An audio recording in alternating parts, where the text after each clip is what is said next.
Oh, hi. Welcome to day 15. As I said yesterday, I went to see the movie Kick-Ass with my housemates, and it was awesome. So today I'm going to talk to you about the movie Kick-Ass. Alright, so I don't want to give anything away in talking about the movie, but I will say that it's super awesome. It's funny, and it's like action, and it's suspense, and it's kind of dramatic. It's got everything. It's so great. I would definitely see it again. That's my recommendation. You should see it, and I'm gonna see it again. Um, I don't know if I'll pay to see it again because I'm poor, but if this was a regular time in my life where I had a better job, I would see it again in the theater. Anyway, so it is about a boy who wonders why nobody else has ever tried to be a superhero in real life, and he attempts it, and it goes all right. You know, as far as it can go without actually having any superpowers.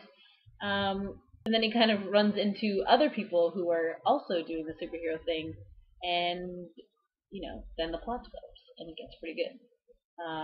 And of course, as many movies do, it leaves it open for a sequel, which could be awesome. The cast was really good. Some people that I've never seen before, but some people that were pretty famous, like Nicolas Cage is in it. But everybody did their part really well, and I thought Nicolas Cage kind of at first was like a parody of himself, because he's always kind of weird in movies, but in this movie it really worked for his character to be really weird. And there's this girl in the movie called what's her name, Mindy, I think. She's one of the superheroes too, so her superhero name is Hit Girl, and she's like this child actress who's been in tons of movies, and she just plays this really grown up person in all of her roles. But as a child, so like this kid, like her role in all these movies is basically I'm a kid who acts like a grown up, and it's blowing your mind. Um, she's always like someone's little sister who is really mature beyond her years, but in like a badass way. So she swears, and I don't know. She knows a lot of stuff that adults don't know. I don't know how to explain it, but if you see the movie, you'll know what I'm talking about. It's funny. In this movie, it works, and in every role she's ever done that exact same thing, and it works. I don't know if she can play a child, being a child. That's something that we could look out for.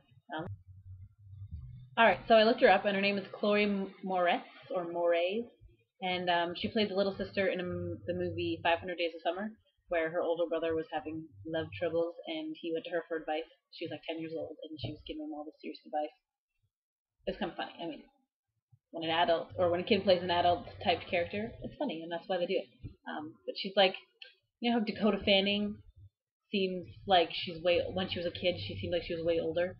It's like that, except Dakota Fanning was freakishly real, and these people are just movies. But I would imagine after playing a character like that, you kind of become older. They're making you swear and stuff, so you kind of lose the childhood innocence. But she's 13 now. She's a teenager. She's gonna get there someday. Anyway, who else was in the movie? The guy from Superbad, McLovin's character. His name is Christopher Mintz-Plasse.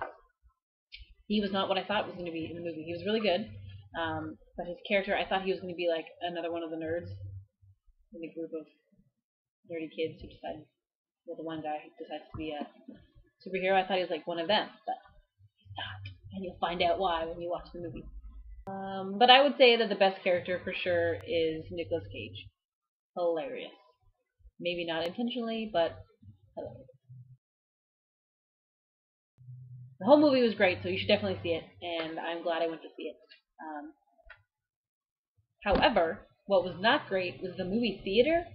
It was an old theater at the end of town, and it was reopened recently.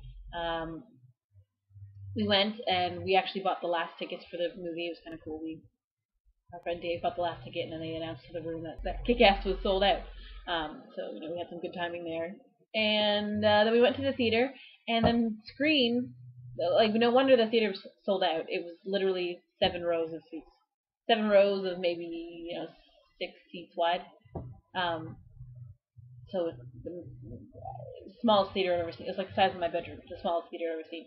And the screen was like 4 of our TVs put together. It was not that big, and I'm glad it was only half price Wednesday, because if I had paid more money, I would have not been pleased with the movie theater. It's not, you go to the movies to see it on a giant screen, and blah blah blah.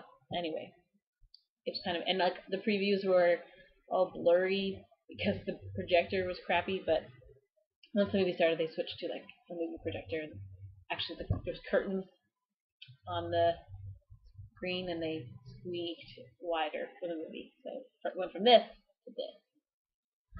But they were really rusty, so it was like the most hilarious sounding screen enlargement.